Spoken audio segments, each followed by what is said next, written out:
Hi, and welcome to the Same 24 Hours podcast. I'm Meredith Atwood, author of the book, The Year of No Nonsense. I'm a former attorney turned writer, speaker, and Ironman triathlete. Although right now, all I really like to do is lift weights. We all have the same 24 hours, but it's what we do in those hours that leads to our greatest health, happiness, and success. It's my goal to crack the code on a life of less nonsense so we can all make the most of our 24 hours. Hi, everybody. Welcome to an episode of the Same 24 Hours podcast. This is the first one I'm actually recording as a podcast and not as some other meetup or live podcast. So it's a podcast, but it's video. And so this is fun. But I'm Meredith Atwood. I'm your host. And today I have CrossFit coach with CrossFit Tilt, Mick Dudley. Hi, Mick. Hi, how are you? Good. So we met Mick because we moved from Atlanta to Kansas to Massachusetts, and CrossFit Tilt 2 is in Sudbury, and that is where the dear little rocket Stella has been going. And so sometimes I get pulled into workouts, and my husband does too, but Mick is one of the head coaches there, and he's got a great story that we've gotten to know each other. So yeah, we're going to chat today, and I know you guys are going to get a lot out of it. So Mick, let's start back maybe with 2010. Let's hear a little bit about your story and kind of this journey. Cool. Yeah. So 2010, I was in my junior year of college. And well, this is like a tough thing for me to talk about, but I think it's important to talk about so someone doesn't feel like they're the only one out there.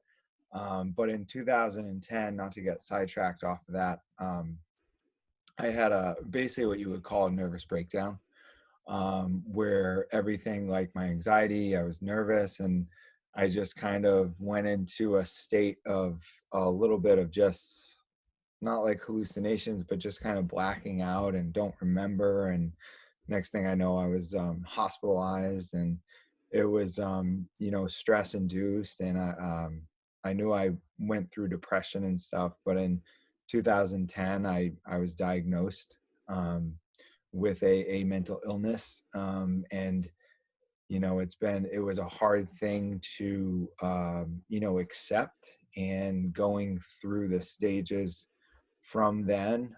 When it started, it was very difficult. You felt like you were different, or you were the only one in the world that has this now, and how am I gonna go on with my life? How am I gonna get through it? And what do I do? And working with the doctors and stuff, they always set me up for success, but then it was up to me after working with the doctors to live that life away from them. So I took a little time off from school, and then I went back in 2011, and I graduated 2012 with my liberal arts degree. And then from there, it was really challenging I was a college hockey player. So, it's college, right? So there's extracurricular activities that happen.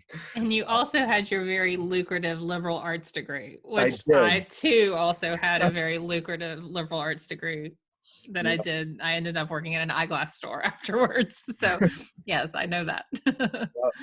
So with that, it was tough being, I was taking my medication. I was doing the right things I had to do during the day, but the party scene and stuff, I couldn't let go of that. And it like clashed together between medication and that. But, blessed that I ended up graduating from college. And then when I got out, I wanted to become a firefighter. And so I always, like, physical fitness was always a big thing in my life. And for the time being, I was working at UPS, just like picking up any shift I could. And then I transferred to a beverage distributor. So I was working there, and I got sick and tired of being sick and tired. And on my weekends, I was just drinking myself to blackouts. Whenever I drank, I blacked out. And on top of the medication, I just blacked out faster. Yeah. I spiraled into super depression, and my last job that I had back in 2013, I walked off. It was a late night job, and it was the third shift. And I walked to the guy, I said, listen, there's more to life than what I'm doing here. And I'm not saying anything bad about what we're doing or what you're doing. This is your business. But for me personally, there's something other that I'm supposed to do, and from that, I walked off. And then, I was living at home. I didn't know what to do. I loved physical fitness. I knew of CrossFit from college because my strength coach was like, hey, buddy, after college hockey's over, you're going to have to find something to do. Like I lived and breathed hockey my whole life. And, I wish someone had told me that when I quit Olympic weightlifting. Like, you're going to have to find some physical fitness to do instead of just drinking beer and eating pizza. yes. And he totally warned me. But he took me, and he was our strength coach. So one day when I was a sophomore, he was like, hey, come check this out on my computer. And it was the CrossFit Games. And it was like, I think it was Jason Khalipa was taking his hammer and like pounding this thing. And then they were doing double unders, and Chris Spieler was there. And these guys, I had no idea who they were. And I was like, man, that's crazy. I don't even know what they're doing. I'm a hockey guy. Like, what are you talking about? And, he warned me that hockey can only go so far, and so I just remember that. And I searched CrossFit because my workout routine got boring. It's just so boring. I knew what to do, but I wasn't training for anything anymore. So I looked into it, and I found it in a local affiliate at home. And it was just kind of like, it was a worn out warehouse. And I showed up, and I was just like, where is everybody? Like it just started. It was abandoned like warehouse. And, Douglas is a small town in the middle of the sticks, and, where I'm from. And she showed up with her dog, and she took me through a workout. And I was like, I'm just going to have an open mind, and I'll do whatever you tell me to do, and from that point on, I was hooked on the workouts. And even though it wasn't like a big group class setting, it was just me and her, and she kind of helped me out a lot. And then I asked about the certification, and I went and got my certifications. And a guy there, Austin Malialo, I asked him like, hey, what do I do now? And his thing was find an internship and learn how to coach. Like, you're getting the certifications and the movements, and we do the practicals and stuff, but the only way to be a real good coach is to learn from other good coaches, So I reached out to a bunch of gyms for an internship. And, in 2013, that same year, I landed an internship at CrossFit New England. Nice. That's not a shabby place to do an internship. No, it was not. And I was unofficially the official intern there to start. So that was pretty cool. And, long story short, the world of CrossFit is a big community, but it's also like a small community. And that's where I met my best friend, Max Isaac, who is now the owner of CrossFit Tilt. So I met him there. He helped me with the internship, and now I'm a part of his gym and a head coach at Tilt Sudbury with him. So it goes way back as to how I got to Tilt and stuff. But, CrossFit was huge for me. Not only physically, that was just a bonus, but the mental part really helped me a lot. Because Yeah. And I think we talked about it right before we came on, like, because your journey, like this kind of decade-long journey, mine was the same. And it started with triathlon for me. And there's so much of a connection between our mind and our body. And so huge. much of when we're suffering in our mind can be not necessarily cured or alleviated, but alleviated somewhat from moving our body. So was that part of your healing? Was having that? Mm-hmm. So it started to give me something to look forward to. Before leading up to finding it, I was in the darkest of all places. I was drinking to not wake up the next day. I was like, this is it. And I had multiple times where, I took all my medication, I overdosed, I, had to get my stomach pumped, and I was in a really low, but the CrossFit made me look forward to going to the gym the next day. And Right. I just couldn't wait to get back. And it just made me feel good. It made me feel part of something, especially being so alone, where out of college, all my friends were scattered around Massachusetts. I was living with my dad, and it wasn't an easy time. So yeah, the physical fitness part was a bonus, but mentally, it helped me a lot. It Yeah. created Yeah. structure. It I look forward to getting up. I wasn't drinking as much, because I wanted to see how fit I could get, because I was like on the computer seeing all these guys super fit, and I'm like, they got to be doing something right. And you know what? I'm just gonna have an open mind and do it. Yeah. So, Yeah. It's so yeah. interesting though, because I know we had talked a little bit about your hockey, and then I have the parallel with weightlifting, and then we stopped doing that, and then we fell into this depression, and then we fell into this addiction, and Right. it's so there's got to be something there. It's like we had a purpose, and then that purpose ended. Purpose, Mm. because obviously we have bigger purposes, whatever. But like we had a thing. You had hockey, I had weightlifting, and Right. then it stopped, and Uh, then we fell into this depression, and I did not actually acknowledge that until like 2 years ago. And I was like, oh my God, I think I was depressed that weightlifting ended. yeah. I lost part of my community. I Huge. lost part of I lost my identity. I was Meredith, the weightlifter. That was who I was, and I lost that. And that was huge. And CrossFit and triathlon or whatever, and even your gym gives you that somewhat of your identity back, or that purpose, and it's powerful. Yeah. Yeah. No, definitely. And completely can agree with that. You feel you're like, "Oh, what do I do now?" Yeah. Um, especially like with my degree, I didn't know what I wanted to do with it. You And could have done eyeglasses like I did. At least you didn't go to law school. I was like, I guess I better go to law school. That was a bad idea. yeah, I don't know if I could do law school. No, it was dumb. You're smarter than I am for not doing that. But when you said that you would drink to not wake up the next day, Yeah.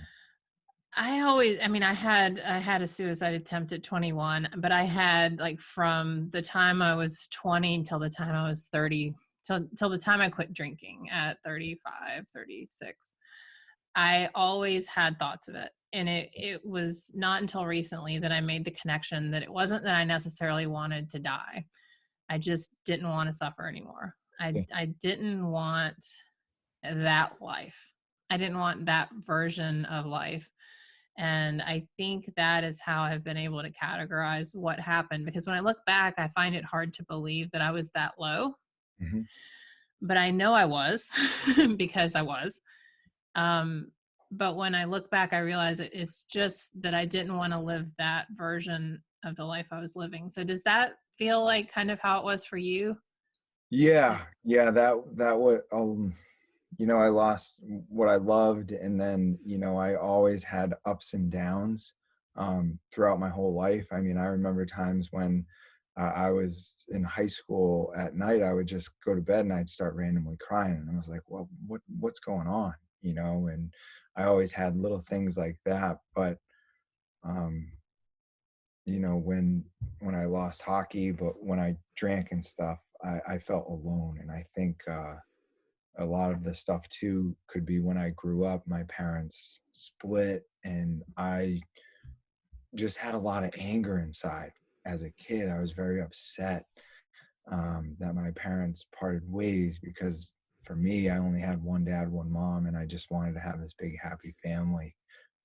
So that took a lot on me, and sports was my outlet, you know, Mm, that made me feel good. And when it was over, I was like, holy shit, like, that's it. I yeah. I lost a purpose. that gave me a name, I used to have a number on my back and played for something that was meaningful. And I needed to find that meaningfulness again. Um, Did you find when your parents split that there was a sense that you needed to keep those emotions to yourself, that you needed to keep mom and dad happy separately? And so you were busy making sure they were okay and you pushed down a lot of your emotions? Because I know that's where a lot of my anger, I mean, my parents were together, but I had anger for other reasons. And anger was not a tolerable emotion in my house. And so I was expected to keep that to myself. And so yeah. I did, and I ate myself into anger, and I picked up a slew of amazing, behaviors to cope with it. And so I just wonder if that was similar for you too. Um, yeah, well, I live with my dad. I was 12, and then my mom was, she had a boyfriend and stuff, and that really upset me. But being always concerned about mom and dad, I was always with dad because I couldn't be with mom if it wasn't just mom, and it was always just dad. So Oh yeah. I was always happy when it was just one parent. But for me, like all my emotions and stuff when I was younger, I just put into my sport. So I took something that was negative Yeah. and tried to put it positively into something. And I would literally exert myself, whether I was playing baseball or I was playing hockey, because those were my two major sports. And then I found out about how you train for hockey and stuff to get better, because I was getting to that level where I wanted to go to the next level. And how do you get that advantage besides, shooting pucks in your basement and stick handling golf balls in the kitchen? You know, I started lifting weights and I started feeling great after, I felt like, man, this makes me feel real good. And I didn't realize it was the endorphins that were, getting pumped into me, and I felt great. Um, but I always looked out. I've been a caring person my whole life, having a brother and always looking out for him, being my younger brother. So, if anything, I made sure he was okay all the time, and Mm. he was my number one that I looked after growing up. Because Right. So you ended up being almost another parent for your brother. And yeah, so to yeah, do that, you had to sometimes push down your emotions in order to make sure he was okay. right, right, Yeah. I've seen that a lot. I've just seen it a lot in our community with people, that sober community, especially, that there was a lot of suppressed emotions. And yeah, that as we got older, that behavior played out in huge. addiction. Yeah. Yeah. Yeah, it would blow up. I remember numerous times where I would drink and I would just all of a sudden, happy go lucky and then just snap. And Yes. That was just me. I was fun until I wasn't. yeah, yeah, yeah, Yeah. yeah. And The best drunk out there until like, oh, now you're not. yeah, yeah, Yeah. I remember those days clear as day. But like through the CrossFit, drinking started to take a back seat. Uh, Mm. and I started, fitness was my thing, staying active, doing CrossFit. And then, that helped replace that bottle, but it was still there, it Yeah. was still in the back of my mind. I was like, everything about the addiction to that bottle that made me numb the feelings of loneliness and stuff. And I would just like every 6 months or so, I would go get a huge drunk on and Hmm. not know the next day what happened, where I was, and thank God I'm still here type stuff. And through CrossFit, I then was able to clean it up. I was able to get sober. It's 2020 now, 4 years ago. And how I used to look after my younger brother all the time, he looked after me. And, I wouldn't be sober today if it wasn't for him. I would still be sneaking, every 6 months, just time went on and getting it out of the system, you know. But we went to Narragansett where we do like a brother's weekend because he was working in Boston and I was um, working at CrossFit New England at the time. And we just went out to eat one night, and I was waiting for us to drink, and he's like, "No, man, I'm not drinking." I go, "Why not? We always drink on, brothers week together vacation. Like, let's go." And it's like, "No, you're not going to drink anymore." And I was just like, "What do you mean?" He's like, "No one wants to have this conversation with you, but I'm going to have it with you. And you and alcohol don't go together. And Wow. here's why." And he hit me, but he did it because he loved me. And that was a tough rest of the week, but we did things like, You're like, well, that just ruined brother's weekend. Thanks a oh lot. man, I was like, so what do we do? What do we do? I know. Well, What do you do if you you don't know, get drunk? Yeah. we're supposed to be hitting the beaches. It's July. So yeah, that was kind of like, you have like that intervention with someone, and or your family. It gets bad to where everyone just like is affected around you. And I affected him, you know, ever since I started drinking. And he would always say it. He's like, "You're such a jerk when you get past that limit of drinks." And he's like, "You just get angry." And then he just said, "Listen," like, came to a point. He's like, "You're done." And it was hard for me to accept that. And I took a long, deep look within myself, and then I had to accept it. What And was your initial reaction though? Like when you're sitting there at the restaurant and he says that, did you get angry? You're like, well, I I don't need to drink to get angry. I'm angry at you now. was like, "Dude, I'm about to order one right now. If you don't, no." Right. That would have been me. See, I didn't have I mean, I guess people had tried to tell me over the years. My mom just gave me that she would count my drinks. I'd see her doing it. And so that would just make me drink. I never drank harder than when my parents were counting my drinks. Mhm. But I don't know how I would have taken it if someone sat me down and said, Yeah. someone should have. Um, but how did you take it? I was kind of like, I didn't see it coming. I felt Yeah. almost blindsided because we go down to the beach and stuff, and we get a couple drinks going on the beach. And then all of a sudden that year, I was like, "No, man, and this is why." And it's not funny. This is this serious conversation. And I was just like, I felt bad in a way, because I was always the older brother looking out.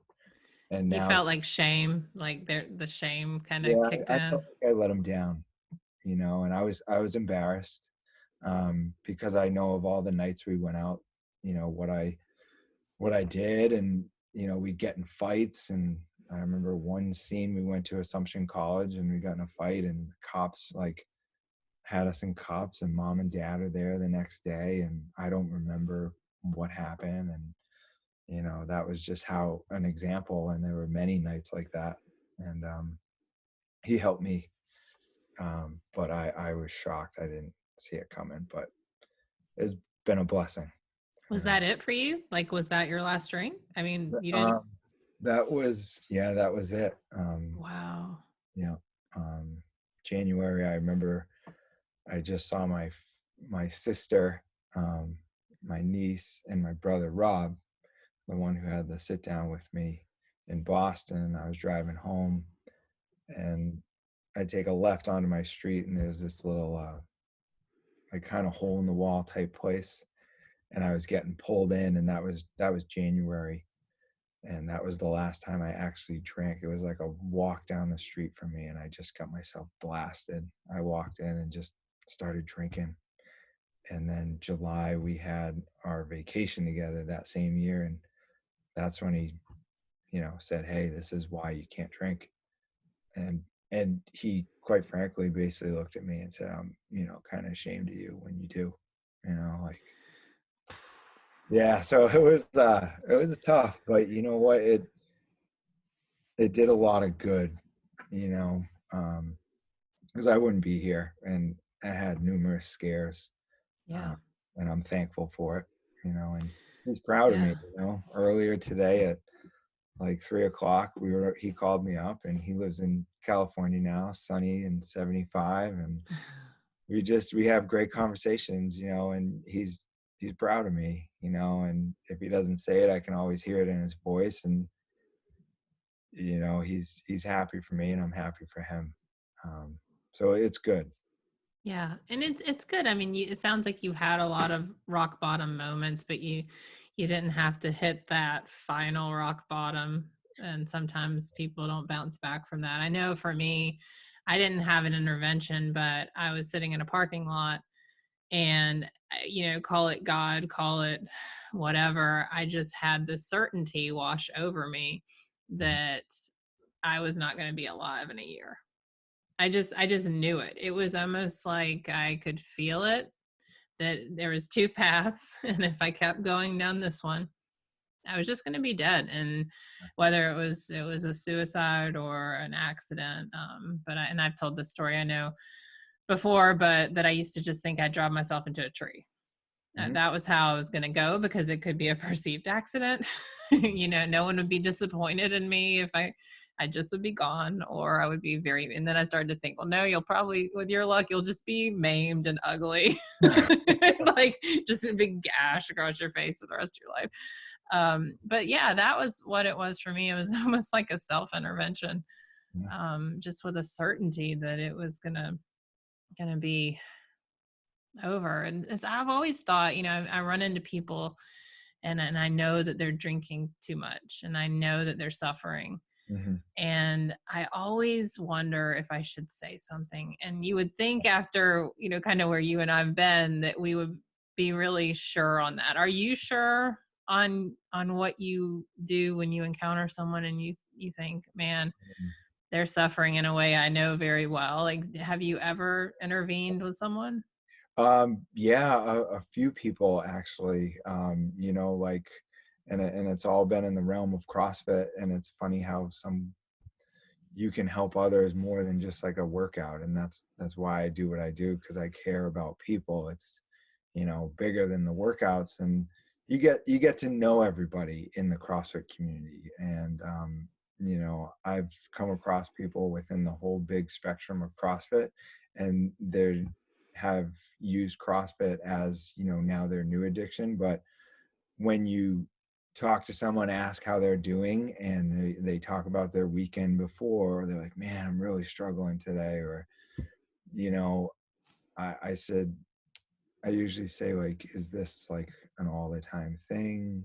You know, how are you doing with it? You know, I was like, honestly, I just kind of share what I go through, and I'm like, you Yeah. know, I can relate to that. I used to drink a lot, and I got into some really deep holes with it, and um, you know, if you ever need help or anything, just know, like, you know, I'm in recovery and sobriety, and if you need to talk or something, I'm here for you, because I know what it's like when you start. You know, besides my brother having the conversation with me, I had to figure out, all right, what do I do now to stay sober?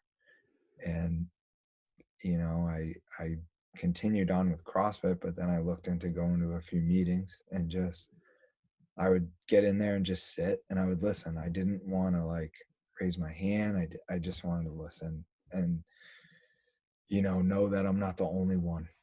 And but when I do, not to get off topic, but when I do run into someone or come in conversation, someone having a hard time, I just ask them, I just tell them that, you know, I'm here if you ever want to talk, or if you think that, you know, maybe alcohol or drugs and stuff are affecting your life in a negative way, you know. And so I've, you know, created this group of friends and family that now I found are in the same boat I am, you know, in sobriety and recovery. And we call, we chat. I mean, you know,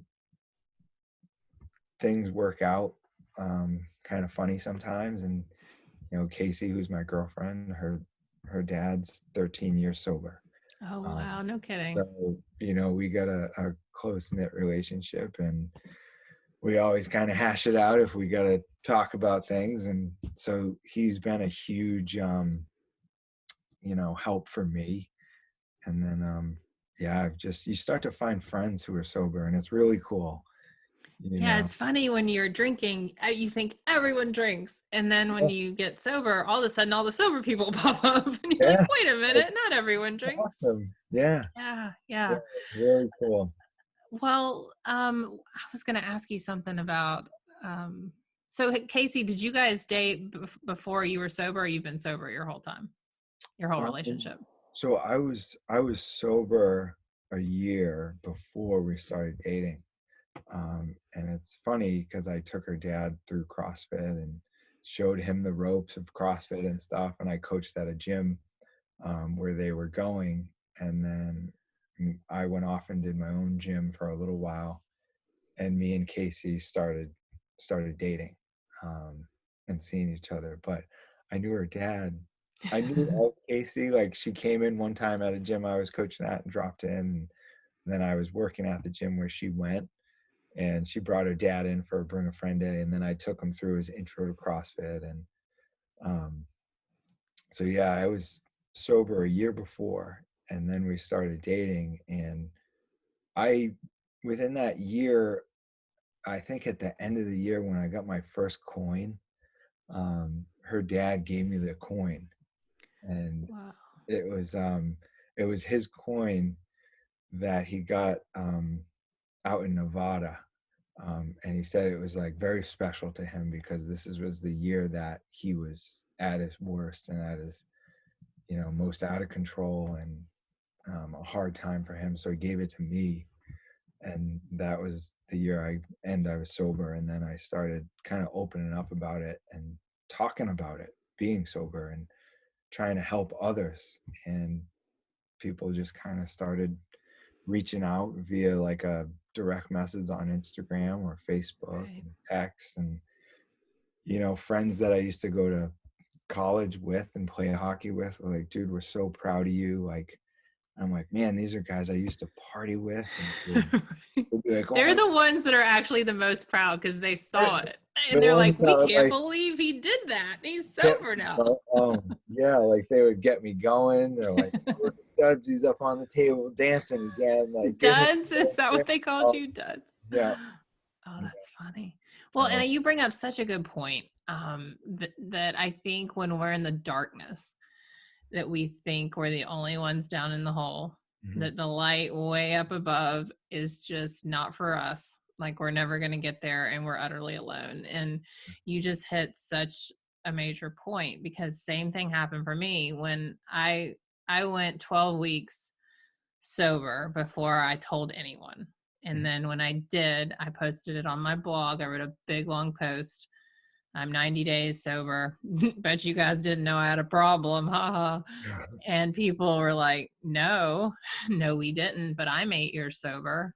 yeah, And I got hundreds of emails and I got comments that I can't, I have to quit. And I mean, just, I was so shocked. And yet here we are when we're in the middle of it, thinking no one is going through this and no one understands. And the opposite, the yep, opposite is actually true. Like there are so many of us, so many of us. And if you're going through that and you're listening or watching this, you are so not alone. yeah, Like you may feel it, but you're not. yeah, We've all been there, all of us on this side of the fence. yeah. I mean, especially, when I did get sober, being like living alone too. All I had was the gym when I was coaching Yeah. there and working out, and when I go home, I didn't have anything.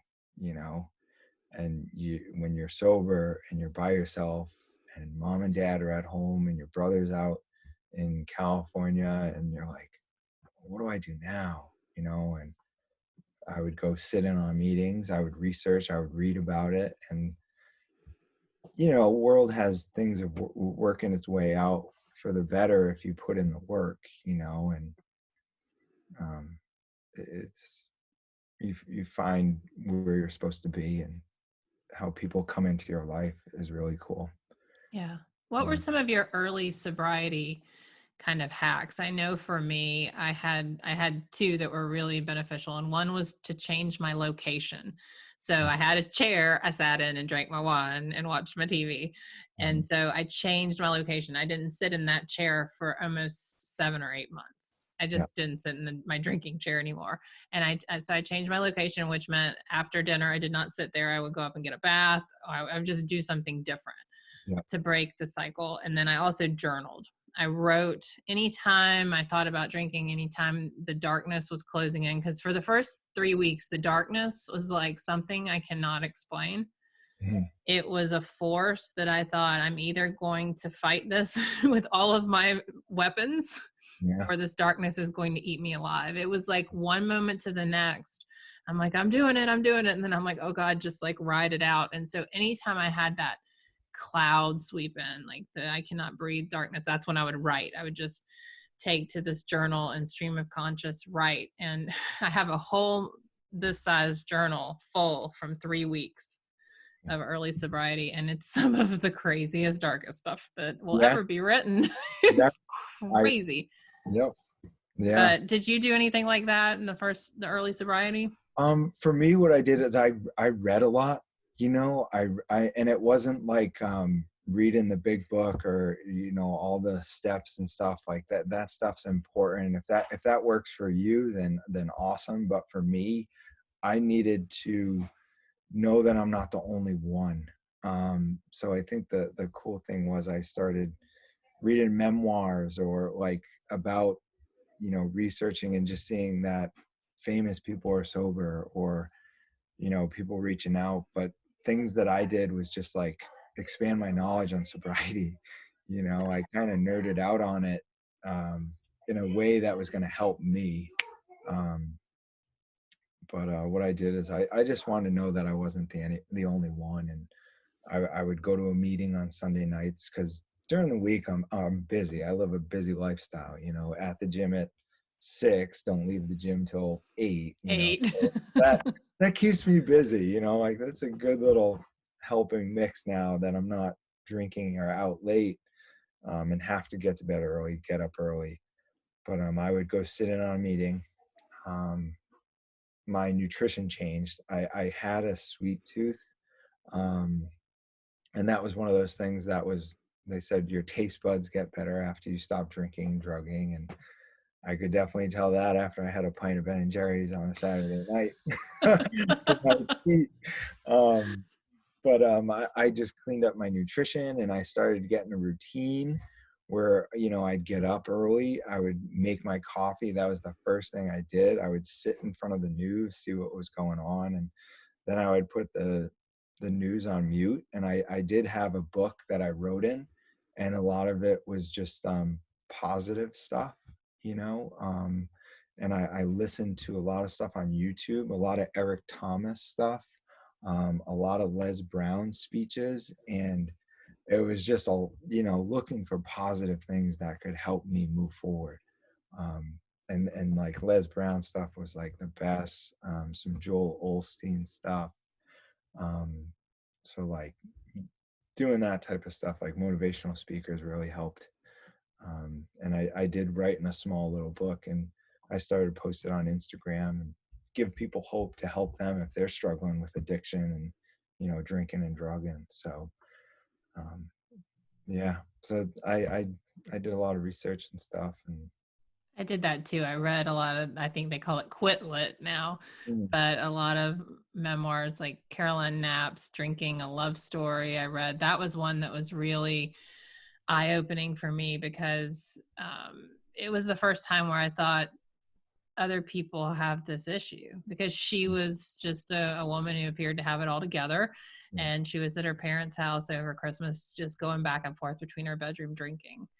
And I thought, oh gosh, that's me at my parents' house, just like doing that too. Other people do that too. And then I read Dry by Augustine Burroughs, which was fantastic. And I remember when I first got sober, I told my mom about it. And I had told her, I said, Mom, I'm going to tell you something, but I do not want to have a conversation about it. I'm just telling you so but I'm decided to be sober. And she starts in, she's like, oh my goodness, I've been wanting. I said, I just told you, I don't want to talk about this. And I didn't at the time. And I said, but I'll tell you, I'm reading a memoir called Dry, and it's interesting. You may want to read it. And so she ended up reading it, and she said, is that what your life's like? And I'm like, Ma, never mind. Like, just never mind. Because she doesn't have an addictive mode in her body. But it is important to realize that everyone has a story, Yep. and we're all not that different. No, no. Everyone's got their thing. Yeah. And there's a lot of people that need help or are lost right now. And I know what the first like 2 to 3 months was like. You get to a really bad place, and you're scared, and you definitely hit the sadness. Yeah. And I have, a couple friends, people that I've met who are, recently getting sober and stuff. And we talk on the phone. They're going through a hard time, and I'm just like, hey, I'm right here. I know what it's like, and it's normal, like to feel the way you do, and it's okay. That's Yeah. the thing. And I don't, if this can, talking about it here can help that one person who's really struggling, that's what I wanted. I wanted to help that person. Right. Um, you have these moments in life where you see something on TV or you watch a movie, and you start feeling it, and it starts hitting you really hard. And I remember watching certain movies, and I'd start crying because I felt that's me. I feel that way. And it's nice to know you're not the only one, and you can accomplish big things if you want to. you know Yeah. And you're younger than me, but I just keep thinking, gosh, if I had gotten my hands on just some of these resources that are out there now for us, 20 years ago, like, well, one, would I've been, would I've received it, but, Mhm. maybe it could have stopped the pain to hear that another 22-year-old girl was struggling, and that alcohol was just coping. It was a way I had learned to cope in the world. And I think the stigma behind, like, oh, it's this addiction and you're weak and get your shit together. It's not Yeah. that. We just had a toolbox. The tools in it were like a crayon and a monkey wrench. And we were told to go off into the world. And we're like, well, forget these tools. I think drinking's a better one. Yeah. And we just have to relearn them. We have to relearn how to cope with the world, because the way we learned was just a little different than some people with healthier mechanisms. Yep. And so that's all it is. So what advice would you give for our world right now? I mean, tell everyone a little bit about what CrossFit Tilt is doing, because I think you guys are just nailing it, and maybe some advice on for people that are stuck at home and maybe trying to get through this not drinking thing. Yeah. So what we're doing at CrossFit Tilt is, we had to close the doors, doing the right thing, doing that. And now we've started virtual classes, just like you would have like a virtual business meeting on Zoom. And we have a coach on staff, and then a demo who does the movements, and we coach a full class just like we would, except now it's just us and a demo coach there taking everyone on the outside, on the computer, run through the class. And we talk about the workout, and it's mainly a lot of body weight stuff. If you all you need is literally like a backpack or one dumbbell, and we take you through the whole. We try to keep classes to 50 minutes, and moving along and stuff, but it's very interactive where, we do the workout, what it is, we take people through a general warm up, then we go through a breakdown of the movement progression. And before we go through like our warm up round, we ask people to come off mute. And then if they have any questions, they can, talk through the screen, or they can type in the chat. And so we've been offering a virtual membership, for our members, but also like those who don't have a gym anymore. I mean, this is a scary time in the CrossFit world and small businesses, where they're having to close the doors. And we don't want to do that. We want to keep the community well, especially in this difficult time where physical fitness is very important, and we know the benefits of it for your mind psychologically. That's how I relate to fitness. Like, that helps my mental game 100%. And everyone has their reasons for staying physically fit, but in this type of time, it's very important to take that 1 hour a day for yourself, for your body and mind. It's huge. They work together. Um, Are you guys onboarding new members like through this virtual membership? So if like someone wanted to join, or how is it for existing members? so we're doing it for basically everybody on the scope who would even like to try CrossFit. Like it's so great. We had a member was like, hey, my mom and dad would like to take tonight's class. Like, they're going to be hopping on. Is that okay? And this was in like, I think early April, end of March. I'm like, yeah, absolutely. And they get on and, they're older and they're in their living room. And we had a movement where you have a dumbbell and they had like a can of soup or something. It was some kind of small can. I And love it. it was awesome, like they're doing squats, like sitting down to the couch and standing up. And for me, like, you get choked up when you see that, Yeah. because I didn't know what to expect, but I was like, yeah, awesome. Let's have them rock and roll. And oh, it was so like, it just hit your heart. And that's kind of what we are all about. We're in the caring business here, like we care about people. And so that's why we don't want to shut down. We want to keep it going. And if we can expand to the world outside of our gym and help people all over the place, then, the onboarding is just like, hey, if you have a backpack, if you have a dumbbell, these are body weight movements. We can, modify the volume. If it's like 100 reps of something, like, let's cut those things in half. And, we can still see people on the screen. So we still coach them during the workout. We put them up on. I know. I've regretfully got on a few and you're like, come on, Meredith. I'm like, oh God, they can see me. It was Yeah, like a burpee workout and everyone yeah, was done. And Stella was like, you have to finish, Mom. And I was like, I'm the only one left. And they're cheering. Like, oh my God, yes. yeah. But you can turn your video off. You can, yes. You have that option on Zoom to shut the screen off. And, Worst. Come on, Meredith. no, No, don't look at me. Stop looking at me. But for anyone who, like, if you don't have a home box or a home gym, or you do, and for whatever reason nothing's being offered, check out CrossFit Tilt. I guess how would it be Tilt? It would be your website, right? it would CrossFit just Tilt be, 2. yeah, CrossFit Tilt 2, which is like CrossFit Tilt II. Yeah. Roman CrossFit. numerals. They're very like sophisticated around here. If you go to CrossFitTilt.com, it will have our 3 community gyms. It'll have Southborough, Sudbury, and Waltham right up there. But mainly it's email me, M-I-C-K, Mick at CrossFitTilt.com, or Max at CrossFitTilt.com. He's the owner and my best friend, who took me on as a coach a year ago, and I knew him back in 2013, and we're brothers from another mother, and Yeah. um, Yeah.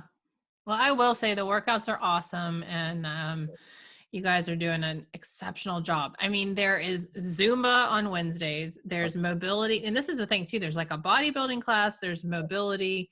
There's endurance. There's yoga, yeah, and then there's general like WODs at 7 a.m., 9 a.m. I mean, yeah, around the clock. So you could yeah. really go fitness wild Good. with a And membership. we do talk about the importance of rest days and recovery. We did Right, have because another. all the CrossFit people are very good with balance. Because, oh my gosh. Well, Mick, this was wonderful, and I just appreciate you, and I'm so thankful that you are telling your story and that people like you are telling your story, because this is how we get through this and allow Yeah, people to understand that they're not alone, right. and Huge. there's something. So, and for anyone who's interested along these lines, I have a secret Facebook group called Grateful Sobriety that is a starting point if you're newly sober or just need a community, especially now. Gratefulsobriety.com is available to you, and of course in there's a lot of resources for other online meetings and just a good community of people like you. So, No, it's been fun. well, thanks, Mick. Any other parting words? Um, No, we'll just keep on keeping on one day at a time and light up the darkness with some positive, you know? Yeah. Sounds good. All right, Meredith. Thank you All so right. much. Take care.